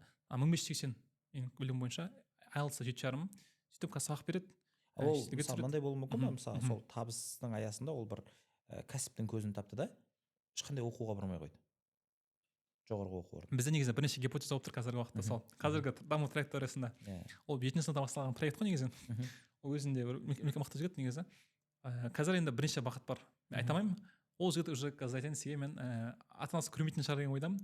Үйленудің қамын ойлап жүр да негізінен ол. Адам 11 сынып оқиды. Адам жақсы табыс табады. Жоқ, ол есеюдің бір әдемі көрінісі. Бізде мысалға ол тамаша көрінісі. Еңбек нарығы шикі болғаннан кейін де біз мектепте бітіре салады. Бізде ең көп үлес пайызы абитуриенттер жоғарғы оқу орнына түсетін. 90%-дан 98-99% кейбір жылдары, бір жылдары 102% университетке түседі. Кейін магистратура, кейін бізде оқудан басқа траектория жоқ та. Менде екінші кейс бар. Бізде бір кіші жігіт болды, ол IT-ге түсем деді да. Мен кәсіби бағдар беруші болған кезде IT-ге түспей ақ қойып айттым да. Ол сөйтіп жұмыс жасап кетті сразу. Сол мысалы шетелде жаңағыдай мектеп бітіргендердің ары кетсе 20-30% ғана жоғарғы оқу орнына түседі. Оның өзі жаңағыдай бір саналы бір академиялық зерттеумен айналысу мақсатында мен мысалы білмеймін, медиктер оқу керек деп ойлаймын. Педагогтар оқу керек деп ойлаймын деген сияқты ғой. Бірақ басқа бір мысалы кәсіпке, маркетингқа келген кезде 4 жыл оқу енді қазіргі заманда не сияқты біртүрлі сияқты. Мен бұл тұрған Саясат Нұрбектің несі өте ұнайды маған.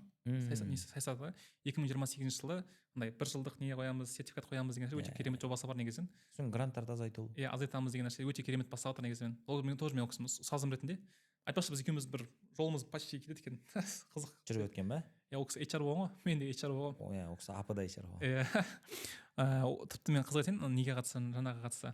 Бізде бір кішігірім зерттеуіміз бар да, өзіміз мектептерде зерттегенбіз. Шетелге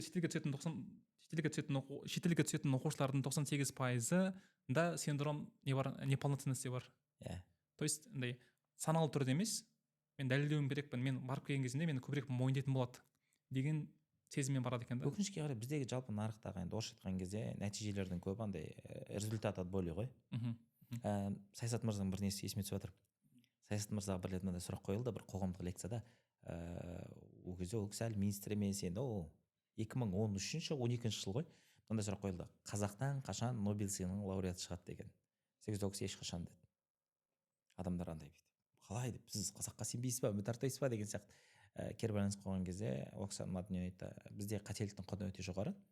Қателіктің құны өте жоғары болған жерде ешқандай жаңағыдай ғылыми я басқа жетістіктер болмайды. Бізде енді ол кезде ұбт бір шарықтап тұрған кезде адамдар өз-өзіне қол жұмсап, үлкен мәселені неге оралайықшы? Қателікке қатысты. Саясат Нұрбектің өзінің өмірбаянын білесіздер ме? Айтқан бір историясы бар. Ол кісі андай карантин кезінде Google-ға жұмысқа тұрмақшы болған ғой. Иә. Білесіз сол историясын? Айтқан шығарсыз, может. Бөлісіңіз. Иә, сол историясында кішігірім айтқан кезде оның несі андай карьерасы идеальный екен да. Жұмыс жасамаған жер жоқ, бүкіл жерінде успешно болған. 17 жасында ақш-тың ақ үйінде жұмыс істеген. Иә, ол кандидатпен жұмыс жасаған, соның несінің командасында болған. И ол кісі жұмыс қалмай болған. Неге дегенде сенде фейл жоқ, сенде не жоқ андай. Бізге қателік жасаған кісі керек деп айтқанда. Енді екінші история. Google-ға жұмысқа тұрған бір екінші кісі бар. Ол кісі YouTube деген приложение құрастырған кісі. Неге? Біздің телефонымызға. Сол кісі Давыдов пе? Иә, сол кісі YouTube несінде бар, Вдуть несінде бар. Сол кісі 3 рет банкрот болған ғой. 3 рет банкрот болғаннан кейін ол кісі жұмысқа алған екен оказывается. Қызық кейс, бір компания, екі түрлі кейс. Иә, олардың енді HR-лық таңдау критерийі да сондай ғой. Мына бір сұраққа үңіліп көрсек, кәсіби бағыт-бағдар деген не? Қазір енді бір адамдарға профориентация деп танылып жатқан дүниелердің бірі ғой. Сіз қалай көресіз бұл тақырып? Мен бұған кірмей қойсақ деп ойлағам, бірақ қазір сұранып тұрған сияқты. Кәсіби бағдар беру ма? Біз кәсіби бағдар беруді мен өзім 3-ке бөліп тастағанмын өзім қазақстанда. Әрине бәрі бір термин негізі. бірақ маған түсінікті болу үшін бірінші ол school counseling, ол ұбт бағыты, college counseling ол шетелге түсіру бойынша, және guidance counseling ол менде психология, менторство, бүкіл нәрсенің қосындысы, коучингнің қосындысы деп ойлаймын да. Мен үшін кәсіби бағдар беру деген ол ең маңызды адам деп ойлаймын мектептегі. Негізінен өйткені мектептің мысалға алатын болсақ, әрине реклама емес деп ойлаймын, мына сусынның компаниясы бар да, бұл компанияның бір несі бар, зауыттың соңғы продуктысы бар, ол су. Сол сияқты мектептің соңғы несі бар, продуктысы бар да, ол оқушы. Ол қандай оқушы деген сұрақ ана жерде. Сол жерде мектептің миссиясы бар, мектептің миссиясы осындай оқушы деген секілді, ол мектептің продуктысы. Тиісінше мектептің продуктысына ең көп қатты кім жауап себепкер болады, ол әрине кәсіби бағдар беруші негізінен. То есть оның кәсіби бағдар беру деген өміріндік бағыт беретін кісі. Мектептің мықтылығы немен білінеді? Түлектер арқылы. Түлектермен жұмыс істейтін кім? Кәсіби бағдар беруші. То есть қарап отырсаңыз, кәсіби бағдар беруші негізі өте жоғары деңгейде ойлаймын негізінен, бірақ та біздің қазақстанда бұл енді қолға алынып келе жатыр деп ойлаймын. Ал жалпы кәсіби бағдар беруші деген ол бізде бірақ өкінішке орай жаңағыдай грантқа көбірек ұмтылады біздің оқушылар. Соған көбірек бағыттайды біздің кәсіби бағдар берушілердің көпшілігі. Және бұл біздің нарықтың сұрап тұрған нәрсесі. Дегенмен бұл мен үшін қастандық деп ойлаймын бұл нәрсе оқушы үшін. Тіпті оқушы үшін грантқа түспей қалғаны әлдеқайда жақсырақ болады, чем 4 жыл бойы өзінің сүймеген мамандығын оқу деп ойлаймын. Сосын бұл тақырыпта мен бір күшті спикер білемін, күшті сөйлесіп бере алатын. Диас деген жігіт бар, білетін шығарсыздар, Джода, сол жігітті мен ұсынатын едім. Бұл тақырыпты ол өте күшті ашып береді негізі сіздерге. Мен қатты мойындайтын профентолог сол кісі.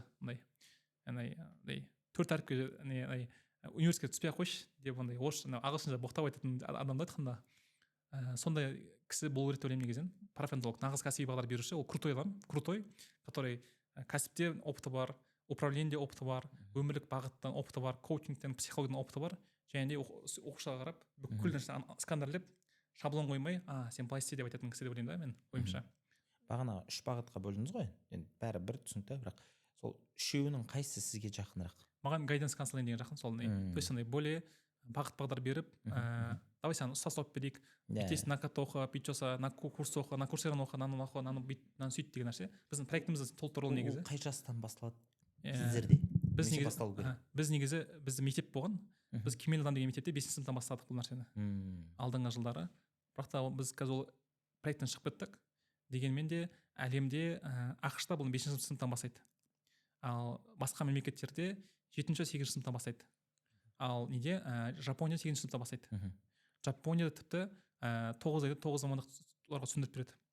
То есть 9 сыныптан бастап. 3 жылда оларға 27 мамандық түсіндіреді ол кісілерге. Сосын бағыт түсіндіргеннен бөлек soft skillдері бар, басқа нәрселері бар деген секілді. Маған сол guidance counseling деген бөлек жақынырақ, адамдардың әлеуетін ашу дейді ғой, потенциалын көріп, сен осыған барғанда жақсырақ болатын сияқты. Қалай ойлайсың деп. Ата-анасын көндіру, одан кейін оған ұстаз тауып беру, орта тауып беру. Мысалы оның қай мамандыққа баратындығы жақсы екендігін қандай критерийдің негізінде анықталады? Әрине оған арналған бөлек тесттер бар, әртүрлі. Бірақ та одан бөлек адамның біз неге қараймыз? Мен өзім сұрақ қойған кезімде мен 4-5 сұрағым бар, жақсы көретін. Біріншісі, егер де сенде бір ғана жыл өмірің қалса, немен шұғылданатын едің? 5 жылдан кейін қай жерден көресің? $100 миллион ақшаң болса, немен шұғылданатын едің? Және де егер де кез келген салада номер 1 болатын болсаң, немен шұғылданатын едің? Деген эссе форматында алам. Одан бөлек бізде не бар андай? Қазір біз сондай платформамыз бар өзіміздің бөлек. Одан бөлек адамның есінде хоббиіне қараған дұрыс ойлаймын. Біз қарап отырсаңыз, по-любому біз соңына келген кезде өзіміздің хоббиімізге келетін сияқтымыз. Біз 30-ға келген кезімізде, 25-ге келген кезімізде өзіміздің хоббиімізге қарай тартылатын сияқтымыз. Сіз қазір өзіңізге қарасаңыз сондай ма негізі? Кішкентай кезіңіздегі хоббиіңіз? Ондай деп айта алмаймын. Нені жақсы көретін едіңіз бос уақытыңызда? Кітап оқығанда, менде кішкене былай. Хобби немесе жаңа адамның сүйіктісі, ол бәрібір қалай айтсақ екен, бірінші кезекте өзім ұтатын бір эгоистік тірлік сияқты болып көрінеді. Ал миссия немесе біздің қазір мысалы айналысып жобамыз, ол бәрібір енді мүмкін андай тым қатты естіліп кететін шығар, бірақ альтруистік мотивтан туған дүние деп қараймын да. Мысалға бұл іс біздің қолымыздан келе ма, білмеймін, күмәнім бар. Бұл іс біздің сүйіктісіміз ба, күмәнім бар. Бірақ қазір қоғамға осы қажет деп көргеннен кейін, андай бізден мықтылар да осымен айналысса деген, андай біз мықты болғаннан айналысып жатырмыз деген сөз емес. бізден де мықтылар бар, бірақ қоғамға сонда да осы қажет деген оймен ғана, сондай бір мотив та менде. былай сұрақ қойсам болады ма, сізге жаңа бір нәрсе үйренген кезде, немесе инсайт алған кезіңіз ұнай ма сізге? Инсайт алған нәрсе немесе өзіңіздің білетін нәрсеңізді бөліскен нәрсе ұнайды сізге? Үйрену ұнайды, бірақ маған бөлісу ұнамайды. Бір өте ауыр тиеді. Сіздің қазіргі сіздің негізі сол ғой, негізі менің ойымша. Әрине біздің тақырыпта инсайт жоқ шығар, бірақ басқа қонақтармен көп инсайттар болады деп ойлаймын. То есть ол да сіздің хоббиіңіз болуы мүмкін да. То есть біз, менің ойымша, біз бәрі, менде бір өзімнің сенімім бар, біз бәрібір де соңына келген кезде бізде өзіміздің қалайтын нәрсемізге барамыз деген нәрсеге сенемін. Ол көрініс табады. Маған ұнады жаңағы адамдардың жаңағы осы кәсіби бағыт бағдар дегенмен ерте айналысып жатқандықтарыңыз. Енді өкінішке қарай бізде көбі жаңағыдай грант мәселесімен шектеліп қалады ғой. Сөйтіп енді гранттың негізінде таңдау жасау өте бір тар таңдау деп сенемін. Сол тақырыпта үйлеседі екен деп пікіріміз. Мынандай бір қорытындылап көрсек, жалпылама алған кезде осы жерде мынандай бір мынандай түйінге батыр, мен қаншалықты оны дұрыс түйіндедім, сіз соны бір толықтырып, содан кейін көрермендерге мүмкін бір тілегіңізді, кеңесіңізді айтсаңыз, қорытынды кеңес деп айтсақ болатын шығар. Қателік дедіңіз, қателіктің маңыздылығы, қателіктен қорықпаудың маңыздылығы, соның жерде әдебиет ол сезімді ашатындығы. Енді осы екі тақырып менің миымда былай байланысты да, әдебиет сол сезіну арқылы, өзіңнің ішкі күйіңді сезіну арқылы керісінше сені қателіктен қорықпауға үйрететін құрал сияқты да.